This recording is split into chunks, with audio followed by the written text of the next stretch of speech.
On the surface of it, it might seem like today was a big nothing day. The indices were down, but not down by much, and we must be shrugging off what the Fed said, clearly.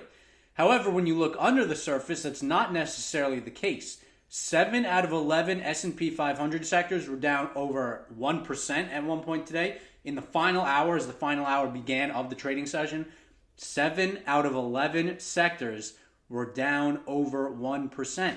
And when you look at these sectors, this is the economy right here. If you want to, say the market is giving us a bullish signal, well, then you better take the bearish signal that we're getting today when there is, if anything, strong economic news in the housing market. So the areas of the market that were down over 1% today, just the beginning of the final hour of trade, were energy, consumer staples, financials, real estate, industrials, materials, and utilities, aka the economy. Clearly, there's fear going on. Additionally, you look at the rate picture, rates are actually coming down, even the 2-year, despite what the Fed has said they're going to do. Now, again, this is a fear gauge. This is a fear indicator. People flee to treasury bonds when they're scared. I think there's obvious nervousness going on today ahead of what Powell's going to say tomorrow when he is grilled in front of Congress.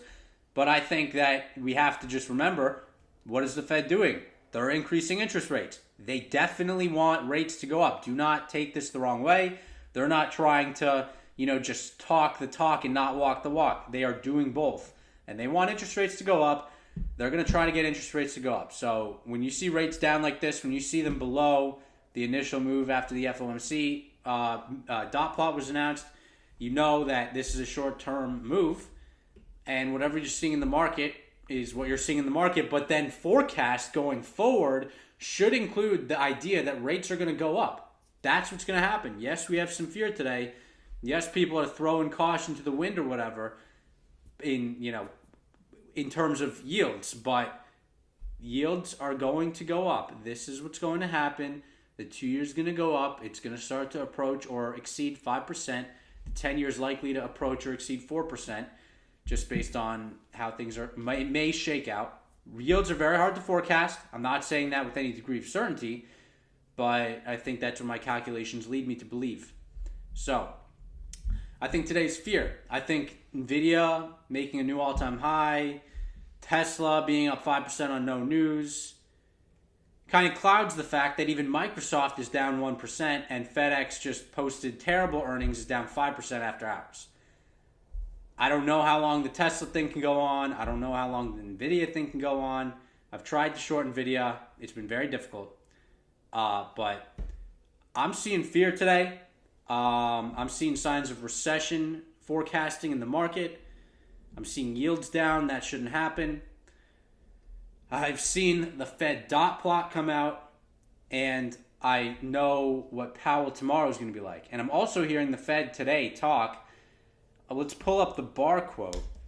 This is a very good quote, because those of us who look at things and remember that the market's most recent local bottom was as the day SVB failed. Since SVB failed, tech has had probably it's one of its strongest rallies ever, and particularly the S&P 7, strongest rally ever. I feel pretty good about that. If you just take those 7 stocks, you find the strongest rally of all 7 of them.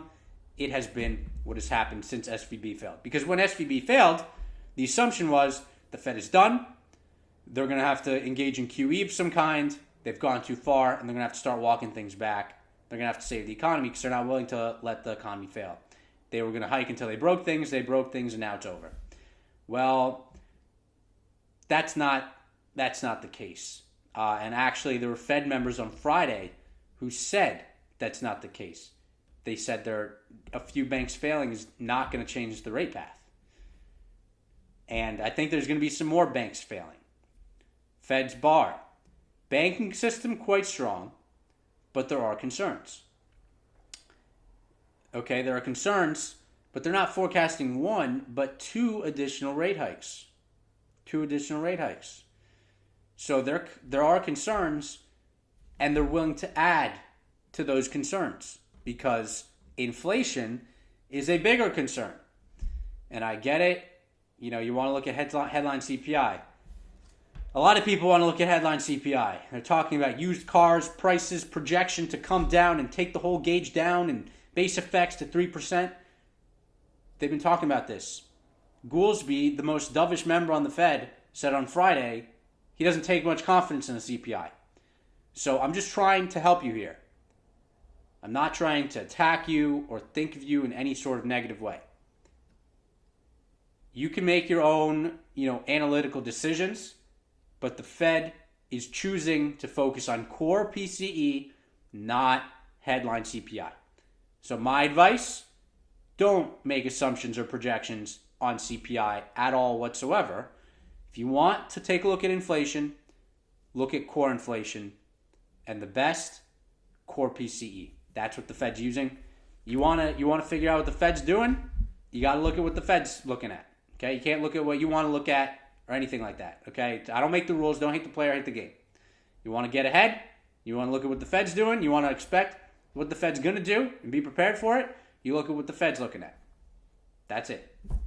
So, I think this FedEx number is pretty important. I think what the Fed's doing with rates is very important. I think the relative strength indexes, those readings at very, very, very high levels, worth considering. And I'm not a technicals guy, but I'm looking for things to show me right now that this market needs to turn around because that's what all the fundamentals tell me. I mean, that's what literally the fundamentals tell me. And I get it. Q1 earnings were stronger. They were still a decline. We haven't experienced an earnings decline since COVID, and before that in a very long time. So this, in my opinion, is just a start. The bulls have been trying to say the lag effects, the Fed's not going to go as far. That, okay, they paused. I'll grant you that. But the lag effects. The lag effects on earnings are real. That's going to happen. So I have every reason to believe that forward-looking earnings are not going to be as strong, are not going to re-accelerate in the second half. So I don't know where the market's getting that from, but we'll see what happens. Maybe I'm wrong. I could be wrong. I just don't think it'll happen. So tomorrow, Powell testifies on Capitol Hill. I expect that to be quite a catalytic event. Let's see what happens. Maybe we'll have more to talk about tomorrow. Until then, peace out.